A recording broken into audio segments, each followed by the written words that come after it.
Welcome back, everyone, to the Westworld Theorycast. You can find us on Twitter at Westworld DVR. You can join our Facebook group, Westworld Theorycast. You can also email us, westworlddvr@gmail.com.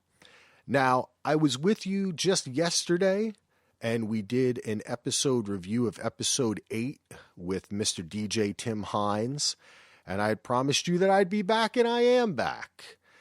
Joining me is a gentleman, actually, we were talking just before we started recording, and I think it was on our very own Facebook page, and I believe it was a woman that posted it.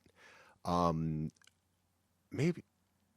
I don't know, I can't remember who it was, but they posted a video he had made about William at MIB, and I really liked it. And I kind of, I think I tweeted at him, and he tweeted back, and I liked the way that just kind of we got into conversation. So I said, come on the show. We'll shoot the shit, talk different theories. And his name, you can find him on Twitter at HaxDogma, HaxDogma. And you can also find his YouTube videos. I think he's made 5 so far, but I'm going to call him by his birth name. Or what would, Oh, yeah. His name is Chris. So Chris, welcome to the show. Thank you so much, man. Yeah, I'm really, really glad that you like the videos. And again, you can find it on HaxDogma on Twitter and or YouTube. So yeah, that's me. Awesome, man. So I noticed that these were the first kind of TV videos that you had made. Have you, it seemed to me, I mean, have you been making videos like this before? Have you been into other TV shows as much? What inspired you to do it? So the actual inspiration behind creating these videos that I've been working on is honestly, me and the guys at work would just talk for hours about the show. And we loved it. Same with Game of Thrones. And while watching Game of Thrones, I would go home and watch, different theory channels and this or that. So when a buddy of mine told me about this show called Westworld and the potential that it had and the idea behind it, I knew right away. I was like, oh my God, this could be, I could turn this into a channel that I've always wanted to do and talk about the theories and stuff like that. And it also came from the fact that there was never enough time in the day to talk at work, right? Me and my buddies would talk for hours about what we thought would happen with this or that. And essentially it grew into the idea that I would just formulate each idea and lay it out in a video format. Cool. Yeah, it's we all have our different modes of expression. I remember, I first started doing podcasts back in the day for Lost, and it was because similarly, I wanted to kind of formalize my ideas, and I always loved radio and stuff. And I said, let me just try to do this podcasting thing. So this technology is amazing. It's awesome that now you told me you're in the tech industry, and that's cool. You just kind of pick up a software program, learn it, start putting ideas together. The next thing you know, you have like 200,000 views of a YouTube video. Insane. Honestly, like I released the first video and I remember going to my buddy the next day, or I think it was 2 days later, and it had 3,000 views. And I was like, I can't believe this. My buddy Raphael, I was like, wow, this video took off. And then the next week we talked, and it was at like 10,000. And so at that was like a huge number. That was more producing than any video or adventure that I'd done on YouTube, months before. So I was like, okay, well, maybe this could be something that I'm fairly decent at. And so I made the next video, which was Is William the Man in Black video.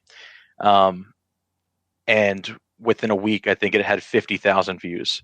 It's now almost about to hit 300,000 views. And I still can't believe that. Like, I don't know how it happened, but Reddit definitely helped out a lot. That's where I communicate most of the time. It allows me to formulate theories with other people. I'm working on my 6th video now. And so far, each one has at least 100,000, with the exception of the first one. The first one is only at 50,000, oddly enough. But yeah, That's awesome, dude. I think that's incredible. Yeah, it's just amazing that all this technology gives us that opportunity to express ourselves, and this show has really formed a community that really I've only seen it's outstanding. before. Yeah, in Lost and Game of Thrones. So you're a Game of Thrones fan? Oh, absolutely. Like through and through. That's how I identified that this could potentially be a good show to do theories on. Because episode 1, we were already, discussing who the Man in Black, or who the Man in Black really was, and stuff like that, and it mirrored a lot of the theories that we had for Game of Thrones. I was like, here we go. This is it. This is going to be the next, break room discussion. Yep. Cool. All right. Well, let's get into it a little bit, because I wanted to. One of the things that I saw wasn't in the videos you have done yet, and I think you had said maybe in a tweet that you may be thinking of delving into it, and something that we can talk about, which I felt was so prevalent in the last episode, was the timelines. Yep, I knew that was coming up. So I'd like for you to tell me what do you think we saw going on with Dolores in reference to the town and the steeple and William's there, and then he's not, and people on the beach, and then they're not, and what did you see there? What are you working with now as you think about that? So I believe that this relates and is one of the very strong arguments for something that I've titled, and I don't know, other people may have, but I just named it this, a Dolores flashback theory, right? And essentially it states that everything that we're seeing with Dolores and William is not, it's essentially just her recalling past events. All starting back in episode 2 was actually the very first time that I saw this theory mentioned. And at the time I was pretty hesitant, sure that the 2 timeline theory or 2 time frame theory, as well as the single, were clashing off. But this was pretty low under the radar in episode 2. And then things kept happening that essentially what it was is exactly what I said, that Dolores was simply remembering what she did 30 years ago. So in episode 8, when we see her standing with William, she goes to the river and she has, that moment. It flashes, she sees her body, and then I believe is when she turns around and there's nothing there. Mm-hmm. I think that's a glimpse of her in the present. And then she recalls, the event where she comes back to William and the man's dead. And then she has like that brief moment where she stares at William and it's like, did you kill him? Mm-hmm. So I honestly think, and I mean, there's always ways to disprove it, right? So, I mean, it all depends on a confirmation bias of what we're seeing. I saw this because deep down I wanted to see this, but at the same time, I think it is a super strong argument. And I hope to have the video done on Saturday because of the holidays, maybe Sunday, but it'll have everything in it. So awesome. And that's also, first of all, I totally agree with you. Now, secondarily, something we talked a little bit about on the last podcast was when she sees the town and the differences in the times when she's seeing the town, when she's standing there, she kind of flashes back and she's in an entirely different outfit. And oh yes, do you think that we're seeing? What I think we're seeing is a flashback within a flashback, in the sense that 30 years ago, she was seeing 5 years ago. But presently, she's seeing 30 years ago. And her memory is so... Oh, okay, jump in. Yeah. So I think I have an idea for this. So when Dolores is being interviewed by Ford. One of the very first times they speak, I believe. The context of his question is, are you having these little flashbacks again? That she has had these before, and that it's probably a problem that he notices it. So could it be a flashback in a flashback? I don't see why not. And then something also curious with that is, in the episode, I believe that they stated that Ford had just dug up the town, right? That was yeah. So we're seeing what we believe is a present time, and they see the flashback of the everything's covered. You see the roof of the house underground, the steeple coming out of the ground. So is it before he uncovers the town? Like, I don't know. I mean, literally today I saw that there could possibly be 4 time frames that they're working with. I'm just like, oh my God. Okay. I think there is. I do think there is.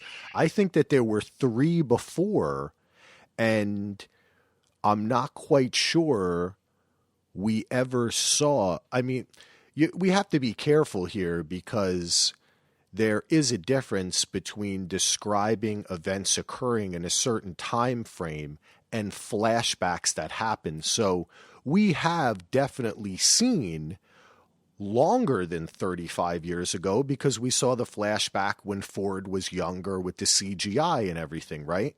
So I think that we're basically really living mostly in 2 separate time frames, but we get to see glimpses of even farther back, and also perhaps closer to the real present, which is the end of the season, which is, I've always thought, and I thought it after the first episode, that the first scene of the show, when she has the blood on her face and she's being interviewed, that comes at the end of the season.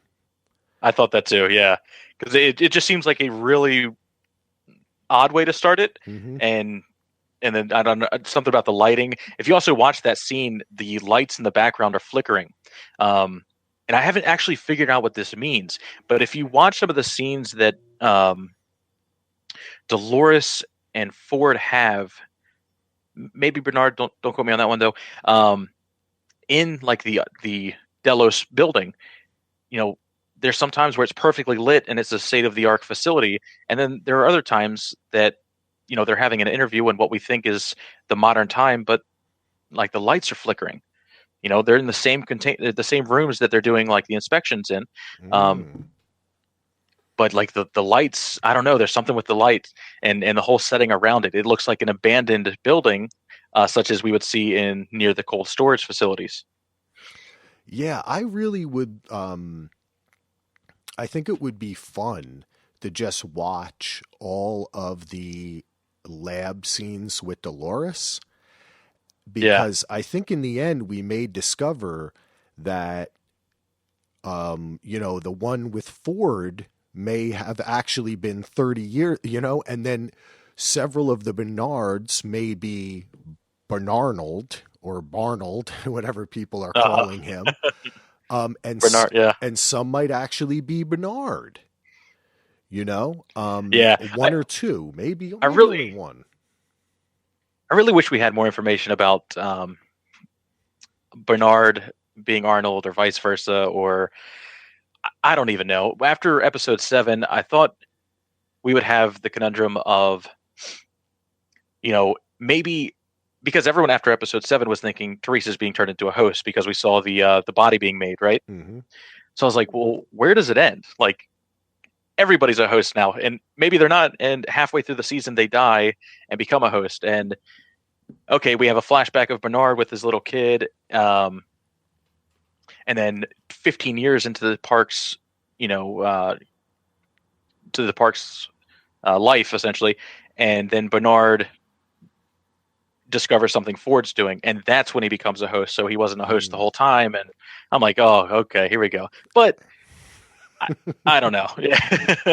I've gone down this rabbit hole, and and this was before it was revealed that Bernard was a host.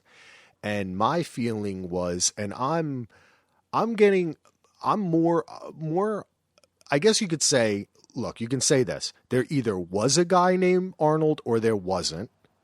And if there wasn't, he either didn't exist and Ford just made this up like a convenient backstory, right? To cover his own tracks and say, oh, I'm not in control, because you have this whole thing where, and you pointed it out in your video, where Bernard says he only knows half the code. We don't know how these things work. We really don't know how they work. And now I'm glad we're talking about this, because this was one of my points I wanted to bring up with you in reference to Bernard being a host, which was that I like the way you broke down the Felix and Maeve scene. I thought that was cool.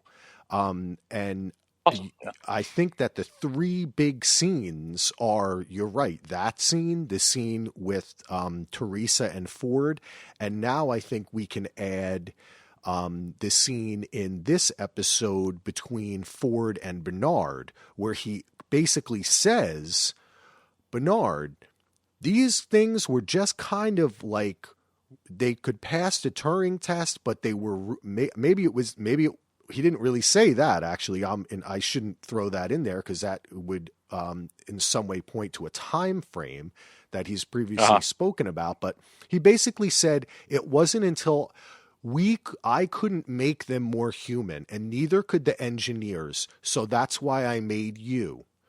Are you talking the emotions? Yes, the emotions. I believe he says something along the lines of, in the beginning, it was he could make love and hate, and that's why he created Bernard, is to fill everything else in between. But in that scene when he goes, "That's why I created you," I looked at the person sitting next to me. I was like, "Oh my God, he's Arnold. He's got it." Ford created this person to help him, because it makes sense. Like, if you develop an AI to build other AIs and that's their only purpose, well, you're going to build AIs, So that's what I wanted. I'm interested that you said that, because that's what I think. I listen to so many freaking podcasts, and I'm on Reddit too, and Facebook and Twitter. And I think that the idea of Bernard as Arnold, that scene is pivotal now, people pointing to it and saying, look, this is so obvious. He was a dude who then had to create Arnold, Bernard, and then it got out of hand because, and this is something, to me, there has to be, and as a fan of Game of Thrones, I hope you'll see this point as I take a sip of water. Hold on. Sure.